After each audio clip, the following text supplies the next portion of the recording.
Hi everybody, it's Bizon's Greeny Flicks Adventure 8. Welcome to another video. Today I'm talking about FeijuTech and the gimbals, the handheld gimbals, or on a tripod gimbal that FeijuTech provide or make and supply. And they have a number of different versions that have been released in recent years, and that we're up to Scorp Mini 3. And there is a Mini 3 Pro, and there is also a Mini 2, and they've changed their functionality over the years, and they've sent me this one to actually do a review as well.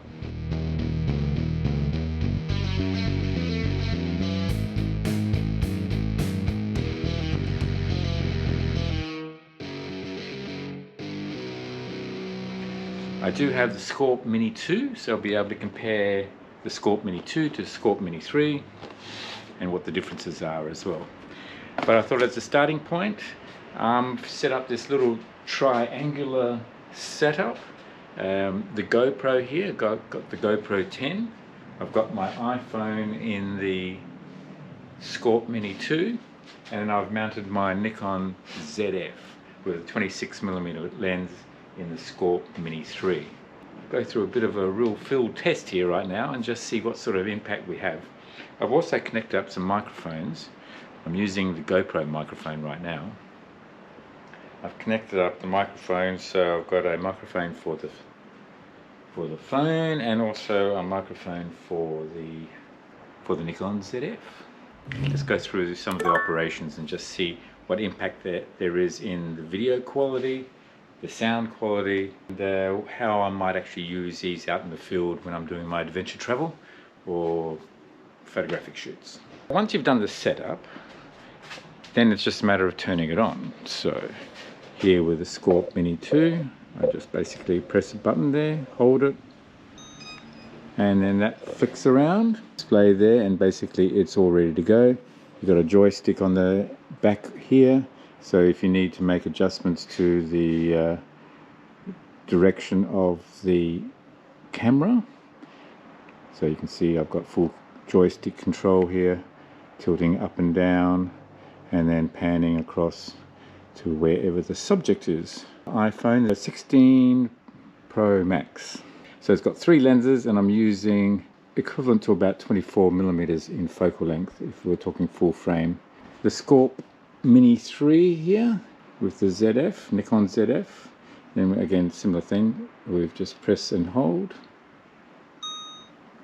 and then it basically finds the balance. So as part of the setup, you would balance all this out. You've got sliders everywhere, and the same sort of thing here. I can tilt it up and down depending where the subject is.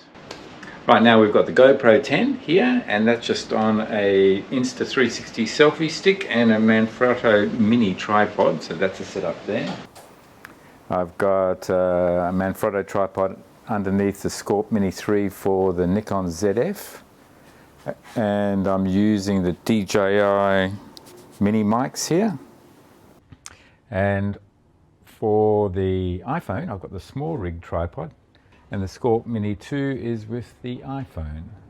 So the difference between the GoPro and these Scorp Mini 3 and Mini 2 is that there is inbuilt intelligence built into these gimbals, and they both have AI basically, and they react to gestures, so it can do tracking. That's the whole point of the gimbal as well. Whereas with the GoPro 10, once I set it up, and if I'm by myself, I don't have any assistant, then if I move out of frame, then basically that's it, I'm out of frame. And right now none of these gimbals are tracking, so if I move around, I'm out of frame, I might go out of focus. Oh, that's another important thing. I'm on autofocus here with the Nikon Zf, and the iPhone will do autofocus as well. So if I get close, it'll be in focus. If I move away, it'll still be in focus as well.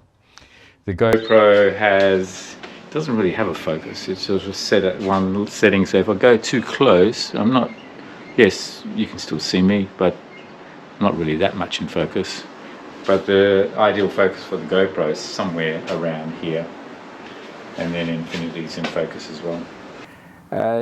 a lot of these companies I have an affiliate relationship with, which means as a subscriber, as a viewer of my channel, you're entitled to a whole bunch of discounts from the companies that I'm working with. You can find out who they are and the discounts available. Go to adventure8.com.au and you'll see a shop discount tab. Just go there and then you'll be able to see all the companies I'm associated with and the types of discounts you can get and the different codes, whether it be Adventure8 or Greenyflix or any other combination of words to get those extra discounts for you. So if you like anything in what I'm using today, just go there and you'll find all the discounts and the codes to use.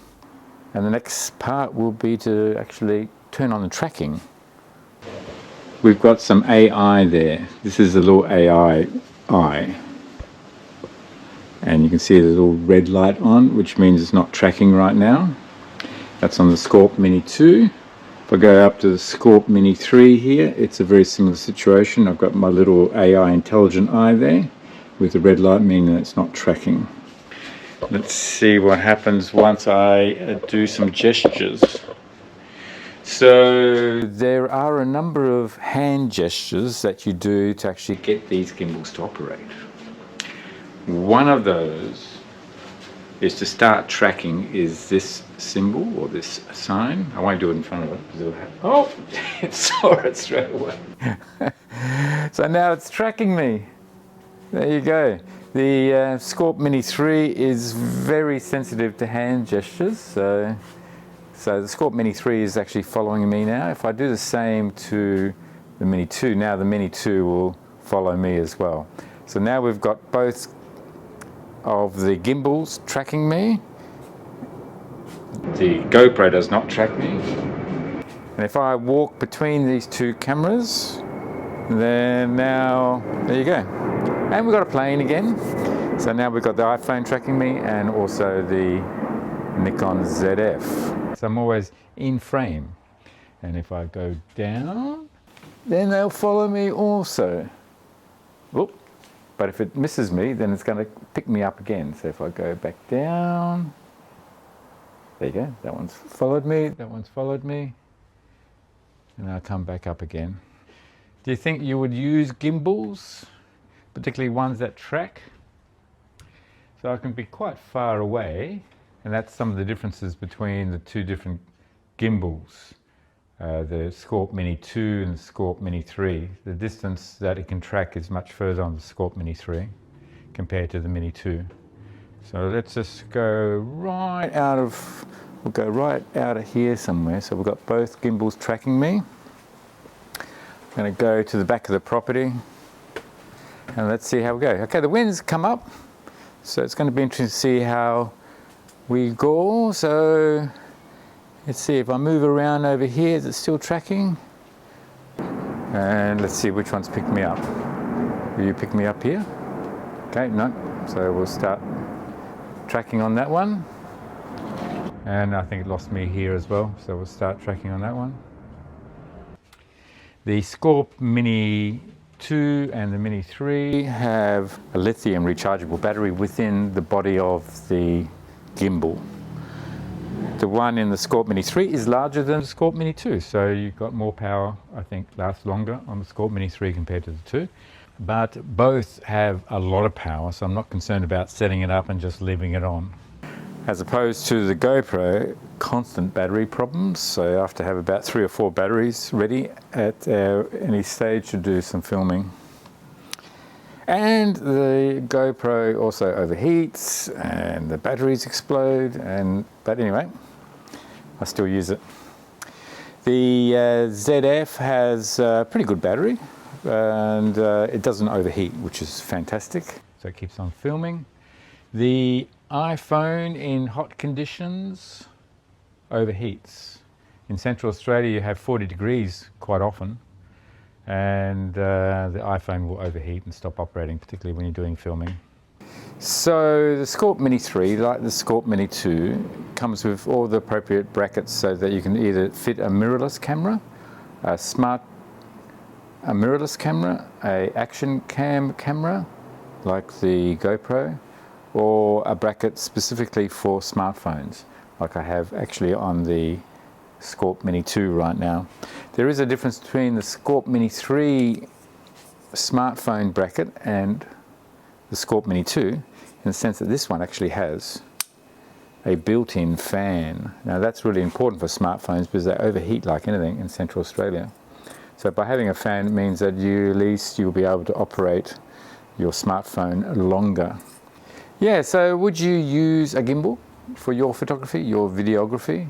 If you're a vlogger, you're filming by yourself, you don't have anyone helping you, then this is a really good option to use these automated AI gimbals that can do tracking and automate your photography, so rather than having an assistant.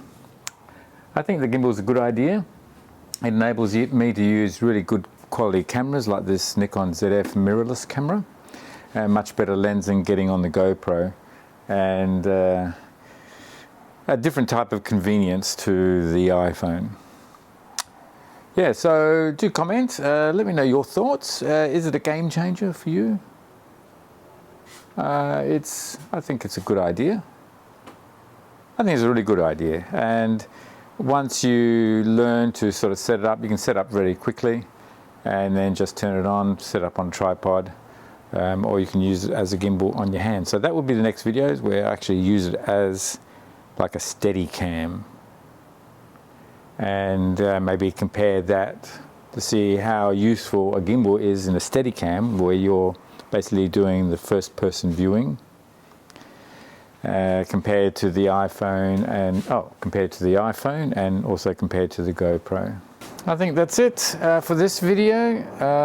If you want to know more about any of this gear, then just let me know. Do comment. I do respond to all my comments. If you like the video, give it a thumbs up. That's how you support the video.